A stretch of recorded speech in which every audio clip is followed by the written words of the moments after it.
مشہور سماجی کارکن و قائد اردو شمیم احمد کی 25 سالہ جدوجہد پر انگریزی میں لکھی گئی کتاب a world divided human right in an انکواورٹ کا گزشتہ 25 ستمبر کو کولکتہ میں منعقد ایک تقریب میں رسم اجرا کیا گیا۔ اس موقع پر سابق مرکزی وزیر منی شنکر ایّر، سابق ممبر پارلیمنٹ محمد ادیب اور آرٹسٹ اور بنگالی دانشور شوبھا پرسنا موجود رہے۔ سابق مرکزی وزیر منی شنکر ایّر نے قائد اردو شمیم احمد کی خدمات اور جدوجہد کو خراج تحسین پیش کرتے ہوئے کہا کہ ملک میں بہت ہی کم لوگ ہوتے ہیں جو انسانی حقوق کی بازیابی اور ملک کے باشندوں کے چہرے پر مسکان لانے کے لیے عظیم خدمات انجام دیتے ہیں۔ مجھے خوشی ہے کہ شمیم احمد کی زندگی حقوق انسانی کے تحفظ کے لیے وقف ہے۔ انہوں نے کتاب کی مصنفہ کو مبارکباد دیتے ہوئے کہا کہ مصنفہ نے قائد اردو شمیم احمد کی زندگی پر ریسرچ کر کے ایک کتاب ہمارے سامنے لائی ہے۔ اس کتاب میں شمیم احمد کی زندگی اور ان کی تحریکوں پر خوبصورتی سے روشنی ڈالی گئی ہے۔ انہوں نے کہا کہ مجھے کتاب پڑھنے کا موقع ملا ہے۔ ان کی کھانا سب کے لیے کی مہم سے میں بہت ہی زیادہ متاثر ہوا ہوں۔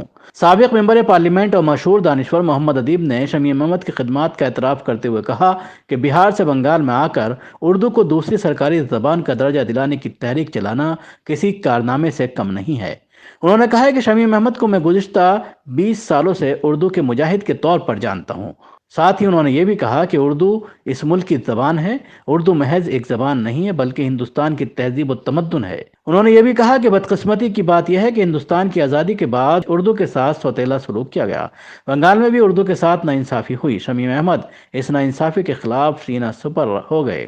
اس وقت تحریک چلائی جب تک اردو کو اس کا حق نہیں ملا۔ اس موقع پر شمیم احمد نے اپنے خیالات کا اظہار کرتے ہوئے کہا کہ 25 سالہ سفر مشکلات، آزمائش اور امتحانات سے پر تھا، مگر زندگی میں اگر آسانیاں ہی آسانیاں پیدا ہو جائے تو زندگی بے کیف ہو جاتی ہے۔ چیلنجوں کا مقابلہ کرنا ہی زندہ قوموں کا شیوا ہوتا ہے۔ انہوں نے کہا کہ ملک کی آزادی کے 70 سال بعد بھی آج ہندوستان 2 حصوں میں تقسیم ہے۔